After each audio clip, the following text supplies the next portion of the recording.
Good afternoon. It's so great to see so many faces in this place.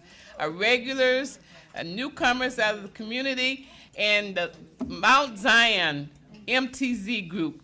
Welcome, welcome, welcome. I hope that this won't be the last time you're here. I hope you'll come again and again and again. Lunch and Learns is more than just a meal, as you can see. We have great topics here, and today is just as great, if not better, than some of the other ones that we've had. We've got Kelly Mack here with the Wisconsin Sleep, UW Health. How many of you have restless nights? Yeah. Or you wake up and you can't go back to sleep. Yeah, I get it. I know that. I'm right there with you. Well, we've got Kelly here today, and she's going to talk to us about how to sleep better. So I think we all could use that information. So how about giving her a big round welcome, Kelly Mack. Thank you, everybody, and thank you for allowing me to come today. The talk that we have runs till 1 o'clock. And that's a kind of hard stop because I actually have patients back at the clinic. So what I'm going to do here, if it's okay, I'm going to run through the slides, and then I want to leave a good amount of time at the end for questions. So let me know if you have any questions while I'm going along here, but otherwise we'll kind of wait to the end and then address those questions. All right. So why is sleep important? It restores the body and mind. It supports the heart, mood, and memory. Most adults need 7 to 9 hours per night. And poor sleep increases the risk of chronic diseases, which you may or may not have heard more recently. There's some more links to dementia and other things. We'll talk about that a little bit more in a later slide. Brain health and mental function. So memory and learning, it helps your brain process and store information from the day. The lack of sleep impairs attention, reaction time, and judgment, similar to being mildly intoxicated. In fact, being awake 16 hours straight decreases your performance as much as if you had a blood alcohol level of 0.5, and 0.8 is the legal limit. So it's pretty impressive when you think about that. Emotional balance, adequate sleep reduces irritability, anxiety, and risk of depression. Physical health. So these are ones that many people probably have thought about. Heart and blood pressure. Deep sleep helps regulate blood pressure and reduce the risk of heart disease. That's a very general statement. We'll get into a little bit more in a future slide. Immune system. While you sleep, your body produces cytokines and antibodies that fight inflammation and infection. Muscle and tissue repair. Growth hormone is released during sleep, and this supports the tissue recovery and muscle recovery. I've got a few fast facts throughout this presentation just to kind of make it more interesting. Does anybody know why people talk in their sleep? Because they go to bed with things on their mind. Very true. And it can come out in dreams and different things like that. Somniloquy is the medical name for sleep talking. And it takes place during overlapping stages of consciousness. So we think about the 3 main sleep states. We have light sleep, and if you're sleep talking during light sleep, your speech will be coherent, and it'll usually be related to thoughts or dreams that you've experienced. Deep sleep or slow wave sleep, the speech is usually like kind of mumbled or garbled, if you've ever heard a bed partner talk. And then REM, which is a sleep state, rapid eye movement sleep, that's when most of what we're thinking about is dream content, but you can't actually speak it because we have paralysis of all of our major muscle groups. And the reason for that is so we don't act out the vivid, bizarre dreams we experience during REM. Metabolism and weight control. So sleep helps balance leptin and ghrelin. These are the hormones that regulate our hunger and our fullness. We'll talk about that more in a sec. Blood sugar regulation. Chronic sleep loss can increase the risk of insulin resistance and type 2 diabetes. There's a very direct correlate link for that. Now this next slide gets into a little bit more information. Not getting enough sleep can disrupt key hormones and metabolism, making weight gain more likely. Some of you may or may not have heard this, but we do have a causal link now. The hormone changes are there's a decrease in leptin, that's the fullness hormone, and there's an increase in ghrelin, that's the hunger hormone. Increased appetite, there's an increase in appetite and cravings for high-calorie food. So this is what happens with sleep deprivation. For metabolic effects, sleep loss reduces insulin sensitivity, like we talked about, leading to fat storage and higher blood sugar. Behavioral effects, fatigue lowers motivation and motivate to exercise and increases late night snacking. Circadian rhythm disruption, irregular sleep patterns throw off metabolism and appetite cues. So these are just all the things to think about and how not getting enough sleep can lead to weight gain. So the bottom line is, try to get 7 to 9 hours of sleep if you can, and that's going to help support healthy weight. Mood and social function. So better sleep is better mood, patience, and communication skills. Poor sleep can lead to increased stress and lower motivation. During sleep, the brain restores levels of neurotransmitters like serotonin, dopamine, norepinephrine. You guys may have heard those. These regulate mood and motivation. Quality sleep lowers cortisol. This is the stress hormone, making it easier to stay calm and handle challenges. Chronic poor sleep keeps cortisol levels high, which contributes to irritability and anxiety.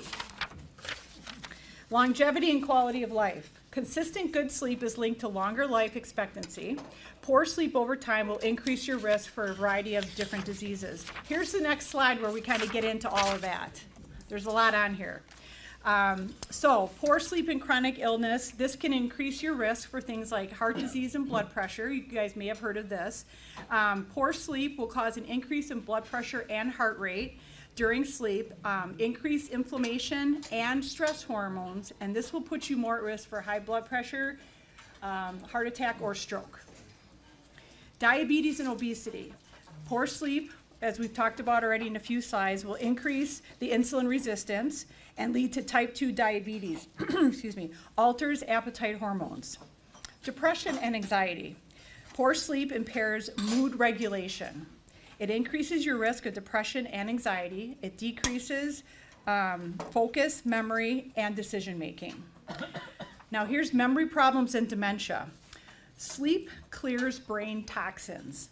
While asleep, the brain's glymphatic system becomes more active, and it flushes out waste products such as the beta amyloid and tau proteins, the same substances that accumulate in Alzheimer's disease. So chronic sleep deprivation reduces the clearance and allows these particles to build up. Studies have shown that people with chronic insomnia, sleep apnea, or short sleep cycle are higher risk for mild cognitive impairment and dementia over time. And then the last one there, weakened immune system. Poor sleep can increase infections and slow our recovery time. Common sleep disorders. So, as Janice was saying, there's restless legs. There's difficulty getting to sleep, staying asleep, waking up early in the morning and not being able to get back to sleep. There's waking up feeling non-restored. There's sleep apnea, and that's a real common one. I don't know if anybody has it here or knows anybody. We actually brought a couple of the newer mask styles up here. Again, I won't be able to stay past one, but I'd be happy to come back and do a more targeted talk on certain things that people are really interested in. Circadian rhythm issues. These are disruptions in the body's wake and sleep cycle. Things such as jet lag or shift work can cause circadian rhythm dysfunctions, but also age. So as older adults tend to have more fragmented sleep patterns. All right, the next slide. Understanding insomnia. So trouble getting to sleep, staying asleep, early morning awakenings, or feeling non-restored. That's the definition of insomnia. It can be short-term or it can be chronic. It's been happening for years and years. A lot of people say, well, it happened after I had kids and it just never went away, things like that. Some of the triggers, stress, anxiety, medical conditions, of course, some medications. I have another fast fact here. What is the perfect Nassau nap? Has anybody heard of the Nassau nap? It's a 26-minute nap and improves alertness by 54%. Why it works: it allows entry into stage 2 sleep, which is a light sleep that restores energy and mental clarity. But it's short enough to avoid deep sleep, which can cause sleep inertia. And sleep inertia is when you wake up feeling kind of groggy. That's what sleep inertia is. The ideal window for this nap is between 1 and 3 p.m. because that's when our body has a natural kind of circadian dip where we feel a little bit tired. 20 to 30 minutes max in a cool, dark, quiet room. Not that this will apply to everybody, but there's a caffeine nap hack to this. If you drink coffee right before napping, caffeine will kick in as you wake up, enhancing your alertness. Improving insomnia, sleep hygiene, and CBTI. So a couple things. One, I have a really good handout here on great sleep hygiene. It's not just the normal stuff you know about, lights down low, screens off. It goes into how to optimize your bedroom, the things that help during the day and the things at night. So it's a really good handout. And then there's this idea of CBTI, Cognitive Behavioral Therapy for Insomnia. This is a behavioral kind of program that helps get your sleep on track, and we'll talk a little bit more about that. The next slide is about cognitive behavioral therapy for insomnia. This is considered a first-line treatment. So a lot of people, if they have difficulty getting to sleep or staying asleep, some people think about medications, and there's some over-the-counter, and then there's some prescriptive that can be helpful, but only for short term. The sleep medications are not meant to be taken chronically. Because they can lose their tolerance. You can become dependent. They can lose their tolerance, and they can start to accumulate. So it's better for a short-term kind of treatment. This particular cognitive behavioral therapy works by changing thoughts and behaviors that interfere with sleep. Excuse me, things that you wouldn't even think about. The core components of this kind of program is sleep hygiene, which a lot of you have heard about. This thing called stimulus control. This is where you reassociate the bed only with sleep or sex and nothing else. Sleep restriction. This limits the time in bed to increase sleep efficiency. Cognitive therapy reduces anxiety and negative thoughts about sleep, and we all kind of accumulate these as we go through life about what we think is a myth or a fact about sleep. And relaxation techniques. These basically just lower stress and tension when you're trying to go to bed. Now this is a really nice app for $9.99. It can be purchased right on Amazon, Apple, all those places. And it's called the Night Owl. It's a 56-day program, and it works to overcome insomnia based on the principles of CBTI. There are licensed psychologists that do CBTI in the community. They're hard to find. There's not a lot of people that are trained in this type of therapy, which is absolutely mind-blowing because so many people need this help. And we have access to some through our clinic. But basically, the app just goes through all those core components in over 56 days, helps you to get your sleep back on track. There's also, and I forgot to put it in here, I have And the Insomnia Struggle is a really great workbook. It's fantastic for people that like to kind of work on their own. The app is good for people that want kind of daily connection and reassurance and information. But the workbook is kind of just you one-on-one with the book, and it's been very helpful for a lot of people. So I do have a bibliography up here for you for that. Melatonin.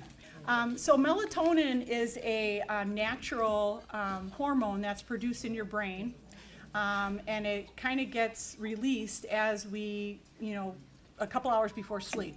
It follows with your circadian rhythm. So you can purchase synthetic melatonin as a supplement. What I do caution is that you ask the pharmacist or somebody who has some knowledge about a reputable lab, because all supplements are not, we don't know the source of them. They're not monitored. So there's better sources than others. And I actually have 3 on here, and I have a melatonin handout up here too that goes through all this.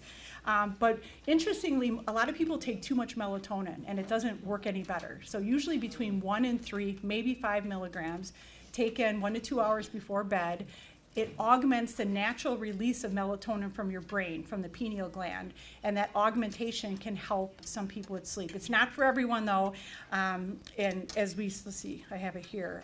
So it can help with falling asleep, jet lag, shift work, but not for every kind of insomnia. Like middle insomnia, when you wake up in the middle of the night or early mornings, melatonin won't be helpful. And one of the things is if you take too much, sometimes you'll have vivid, bizarre dreams, which some people may have experienced. Okay, so lifestyle habits for better sleep. Again, we want cool, dark, quiet, uncluttered bedroom. It should be your sanctuary. It's where sleep happens and should be treated as such. A lot of people have heard of different relaxation techniques. There's a lot of them out there. Progressive muscle relaxation, imagery, all kinds of things. You know, sometimes finding what works good for you. There's a lot of apps out there like Quiet, and I can't think of the other one right now. Calm, thank you. And these can be very helpful for some people. Regular exercise, they say not close to bedtime, but yes. And we'll talk, he's talking about some people, to beat insomnia, they keep the TV on and that helps. And we'll talk about more about that in a minute. Okay, thank you. Every home is different and every body is different in terms of what's cool and what's warm to them. We kind of fight at my house because I like it really cool. My husband likes it warmer. So we got cool sheets and cool we're trying to come up with different ways, you know, to accommodate everyone. But if you're too warm, that can often wake you up, especially in the second half or third half of the night when you have more REM, rapid eye movement sleep. That's a very fragile sleep state. It's really easy to wake up out of REM, particularly for like if you hear a sound or if you feel warm or cold or something like that. So many people, I don't want to tell you a certain degree, but 67, 68 is a good ballpark. And we're going to have time for questions here. Sleep apnea, so it's when you have a pause in breathing during sleep. It's a 10-second pause or more. One of the gold standard treatments for it is something called CPAP, which many of you people have heard. We did bring two of the masks up here that are the newest. We have a full face that's really soft and malleable in the center. So if you lay on your side or on your belly, it stays with you and doesn't push. It's the F40, so that's a really nice one. And that's the newest, smallest nasal mask. I think it's called the Micro or something like that. So those are the two newest type of masks out there. Diagnosing sleep apnea, the greatest thing about it is most people can do a watch. It's just a smart watch connected on your finger, connected to a probe. And you wear it one night, and we can actually read what stage of sleep you're in, what position you're in, your heart rate, your blood oxygen levels, all that stuff. It's actually pretty similar to in-lab sleep studies.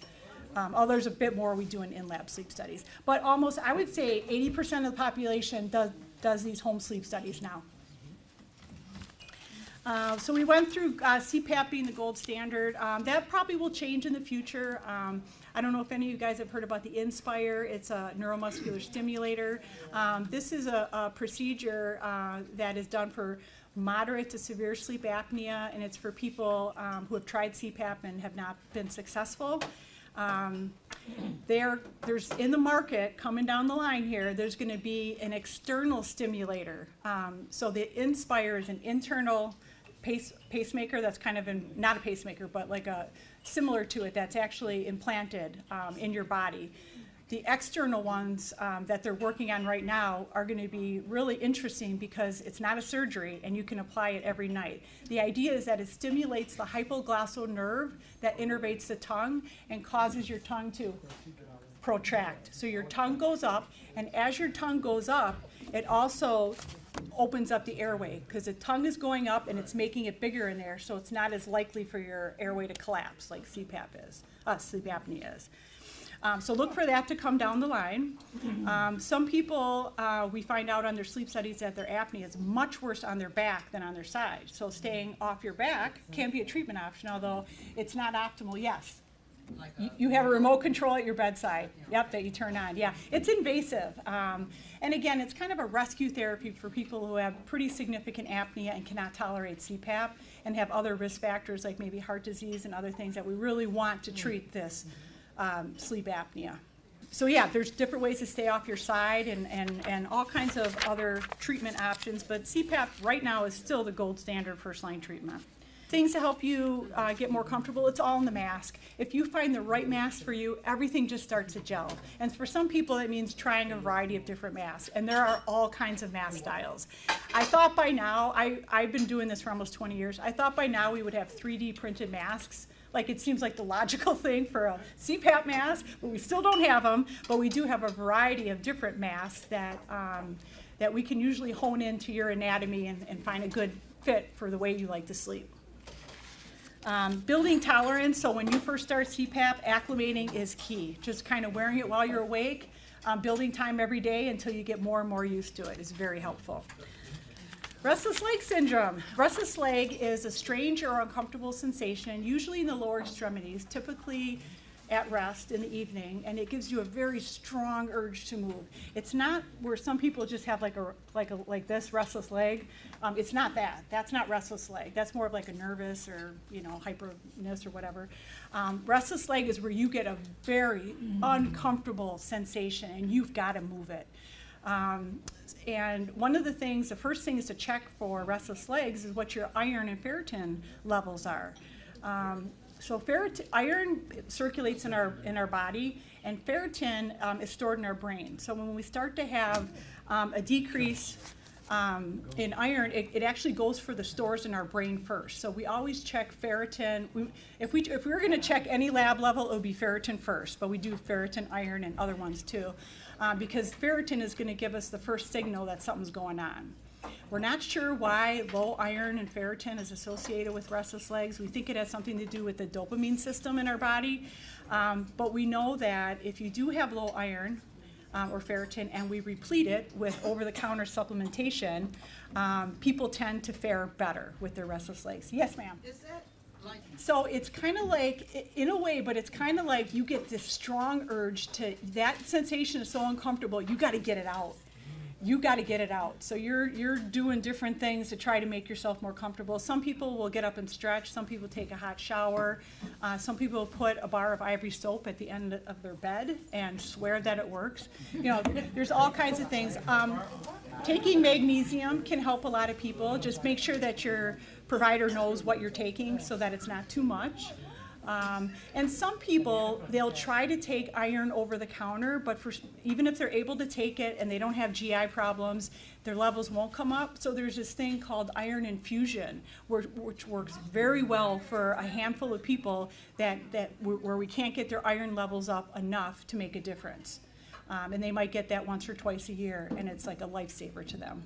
There's also medications, and these are medications that we don't want to prescribe unless we absolutely have to. But if you're having restless legs, if we've checked your iron and we've checked some of the things that can make restless legs worse, such as too much caffeine, alcohol, stress, too much or too little activity outside of your normal kind of activity, those are all things that can trigger restless legs. And if we've done all that and you still have restless legs, there are some medications, like gabapentin is one of them that can really help with restless legs. Ropinirole, pramipexole, these are medications that can help. But generally speaking, we try to stay away from those because there's some side effects to those as well. Yes, ma'am. For most people, they would describe it as painful. If you have mild restless legs, maybe it's only when you're sitting in a car for a long period of time or you're in a plane and you're seated position for long, you might just kind of get it then. But most people who have restless legs would consider it painful. Yeah. Circulation in the leg itself can sometimes exacerbate restless leg symptoms. Okay. And an example of that would be like pregnant women. So they have a lot of extra vascularity and may not be moving as much, especially in that last third trimester. And it's highly associated, restless legs is with pregnant women in their last trimester. So yeah, there's some truth to that. Thank you. The question is there any association with neuropathy and restless legs? So sometimes what we find out is that we don't know which one it is. It could be neuropathy or restless legs because the symptoms can be kind of vague at times and they can kind of mimic each other. So what I'll usually put in my note is neuropathy versus restless legs. It's something that we're working on trying to figure out because they can be very similar. And yes, you had a question? The question is, would sciatic nerve have something to do or influence restless legs? Generally not. Yeah, generally not. Oh, the question is, how would you be able to tell the difference between restless legs and sciatic? Restless legs are going to occur almost exclusively at rest and usually in the evening. And it's going to be this very strong, uncomfortable sensation in the lower extremities with a strong urge to move. Sciatic pain has a whole different pain picture. Yeah, it's going to happen when moving. It's the nerve itself. Restless leg is usually in the lower extremities, so typically from the knees down. But people can have it in the upper thighs as well. And one of the symptoms of augmentation, which is when you're on certain dopamine agonist medications for restless legs, sometimes you can develop augmentation, which means you'll start to then have restless arms and restless legs. And you can get your symptoms earlier in the day. That's why we try not to give those medications unless we absolutely have to. And even narcotics at low doses have been helpful for restless legs. We actually went through the next slide together. Okay, so how to sleep better. Good sleep hygiene, looking at all the things that can impact your sleep, looking at the stimulants, not too much. For most people, we recommend no caffeine after like 2 p.m. Some people are real strict. They're like, I can't have it after 10, that sort of thing. Trying to reduce your fluid intake. Not that we don't want you drinking water, that's super important, but to maybe limit it to after, maybe by 6 or 7 p.m., you're really limiting it before bed so it doesn't wake you up. And then, when to seek help. So, if you've been working through a lot of these strategies that we've talked about, it's probably a good idea, and even if you haven't worked through them, to bring it up with your primary care doctor. That's the first place to start, where they might check some labs and do some preliminary things before they would refer you to a clinic like Wisconsin Sleep. And just to let you know, Wisconsin Sleep is at Research Park Boulevard. It's a comprehensive sleep disorders clinic. So we have like 20 plus specialty physicians that treat all sleep disorders. There's a lot of them we haven't talked about that are more rare, like narcolepsy and REM behavior disorder. These are things that a lot of our neurologist providers at our clinic work with. We also have a full pediatric clinic. And it's a place where we do our sleep studies and we see our patients. All right, so I would like to open up the floor so we have some time. Does anybody have any particular questions? I think somebody had mentioned the new medication coming down the line to help treat sleep apnea. So, yes. So with sleep apnea, there's obstructive sleep apnea, which is the more common one. That's where the airway collapses. And the reason why CPAP works is it goes in there and splits the airway open so it can't collapse. And then there's also this one called central sleep apnea.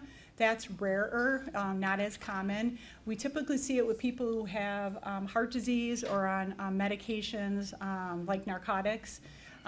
We'll generally see that in that population, and just a few in the normal population, a small percentage. Yes. Yeah, so the question is that she knows some people that have sleep apnea, they've lost considerable weight, and at one point to kind of reassess it, or is continuing on CPAP potentially problematic because they've lost weight. Generally, what I tell our patients, if they've lost weight, and if they're at their goal weight loss, is to go a night or two without CPAP, see how you sleep. If you have a bed partner, you can get that report, see how you feel in the morning. If things look mostly favorable, then let your either primary care doctor or sleep specialist know. And we generally just order a home sleep study to check in on the status of what that looks like now that you've lost weight. Because we cannot guarantee, like we can look at so much with science and tell you things, but we don't know, like if you lose weight, will your apnea be gone? Because there's so much we don't know about sleep apnea, and a lot of it is in the anatomy itself. So we really don't know until we do that repeat sleep study and see if you still have apnea. You had a question? where do you get the sleep study from? Does a primary care doctor write that, or where do you start with that?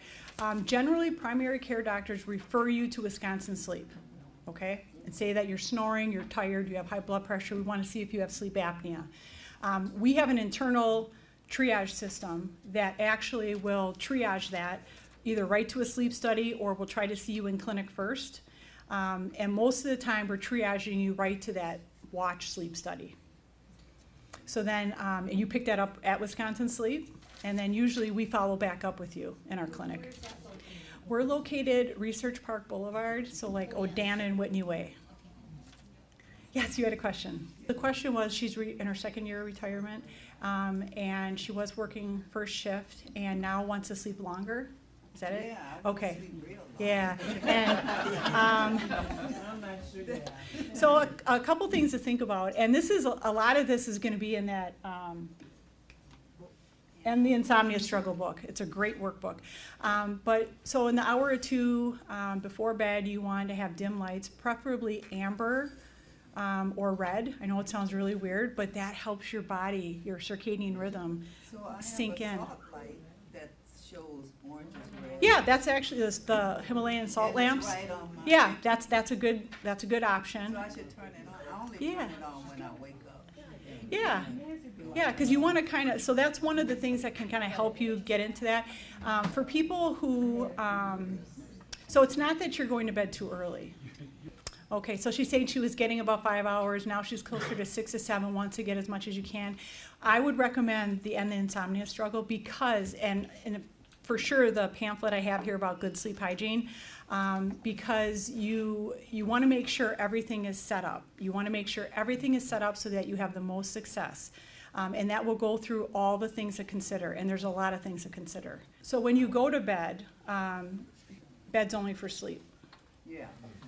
but you're spending time in bed doing other things. So if your sleep is not perfect, you have to kind of go back to square one and fix everything. And not to seem overwhelming or anything, but you've got to kind of go back into your bedroom and follow the no sleeper sex, only for sleeper sex, no other external stimuli, no screens. You have to kind of go through all those things, and that's what this book describes.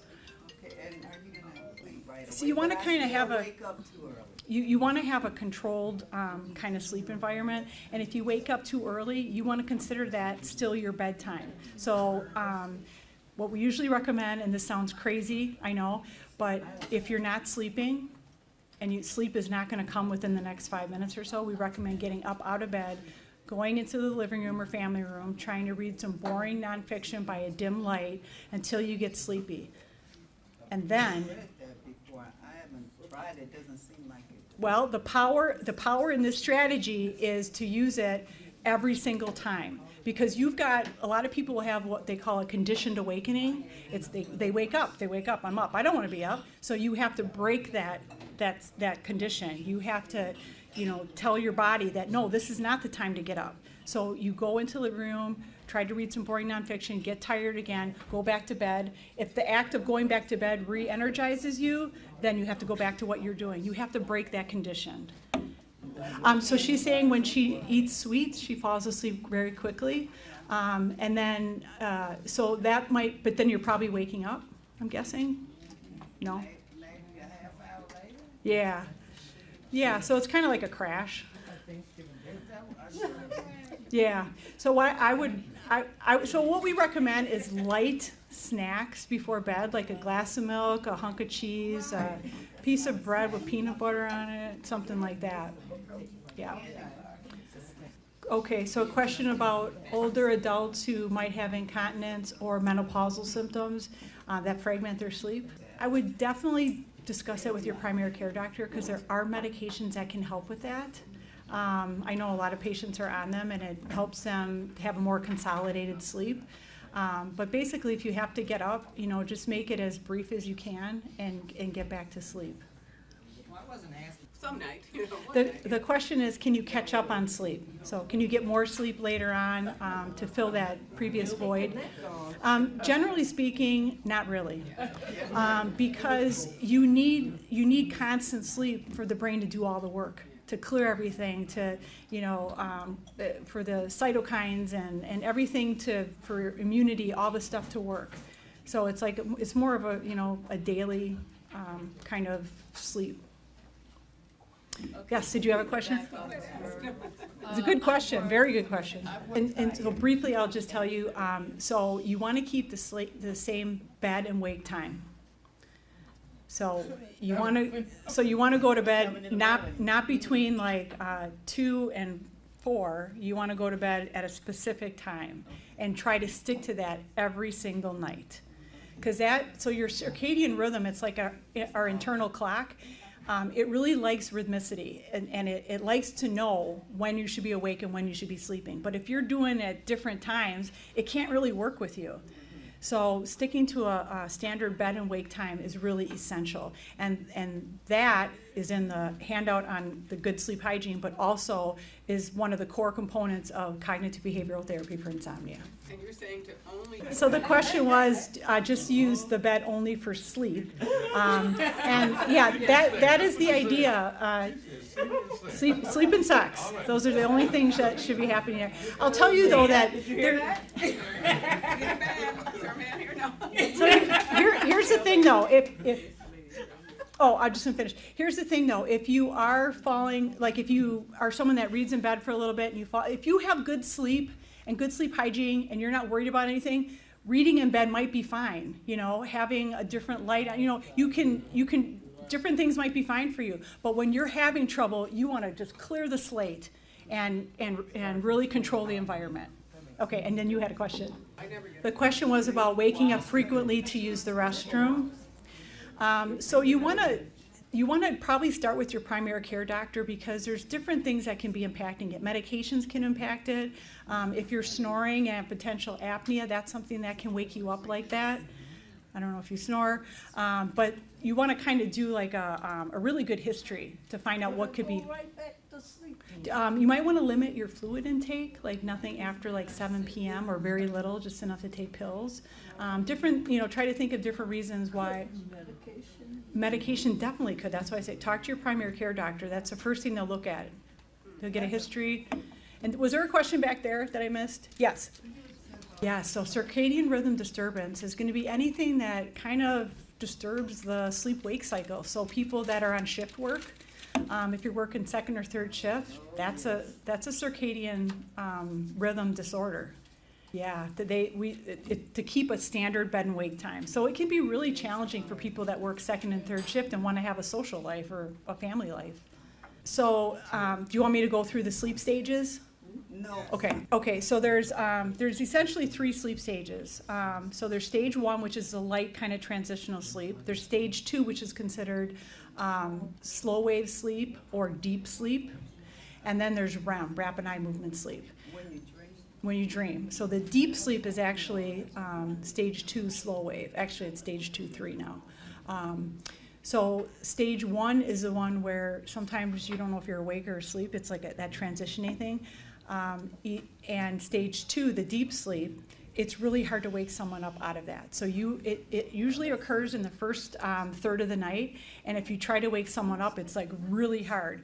But if you try to wake someone up in the last third of the night when they're in their rapid eye movement sleep, it's really easy. It's a very fragile sleep state. So it's very easy to wake up and then, what was I just dreaming? You have that kind of dream recall, and then that goes away. Some people have dream recall, a lot of people don't. 90% of their dreams they can't recall. Yeah, when you're in deep sleep, it's hard to wake you. Yeah, it's hard to wake somebody up out of deep sleep. This is a question that a lot of people ask, and our team generally says whatever works for you. White noise is pretty common because it's just this basic kind of tune-out kind of a sound. But some people might find like a trickling waterfall or something like that to be more relaxing, or thunderstorms, or ocean waves. Or a ceiling fan. I can't sleep without my fan. Yep. I need that sound. Yes, ma'am. Oh, there's so much going on during sleep. I'm not exactly sure what that one thing might be. I'm sorry. Yeah, I'm not exactly sure. Yes, you had a question? Yeah, that's challenging. So that's where trying to keep it quiet is not so easy to do, but whatever you can do to kind of block out that sound. Yeah, sometimes those really heavy drapes will also help with sound. Yeah. Yep. Sound machine. Yeah, sound machine, white noise, louder fans. I have a very loud fan, and it goes everywhere with me. The question is sleep apnea connected with neuropathy? Not usually, but where sleep apnea can be connected with restless legs is where one of the triggers for restless legs is sleep deprivation. And that's a common presentation people have with untreated sleep apnea. They're tired. They're not getting good restorative sleep because they keep getting pulled out of sleep. She's talking about a procedure she had done, I believe, to open up the geometry of her airway to reduce snoring. Those are rarely done because the outcomes are not predictably good over time. Yeah. I had it many years ago. Exactly. They were done like 20 years ago. They were done all the time. And I'm 73. There you go. Yep. Yes, ma'am. Would sleeping with a wedge help with the sleep apnea? It definitely can. In fact, people that have apnea and they do like remote camping, they'll get like an inflatable wedge because being propped up can reduce apnea and snoring. Yep. And people sleep in a recliner for the same reason and for other reasons. Well, thank you guys so much for your time. It was so much fun. I really appreciate it. I love connecting with the community. And I'd love to do another talk if you guys want it specialized in any which way. How about another big round of applause for her?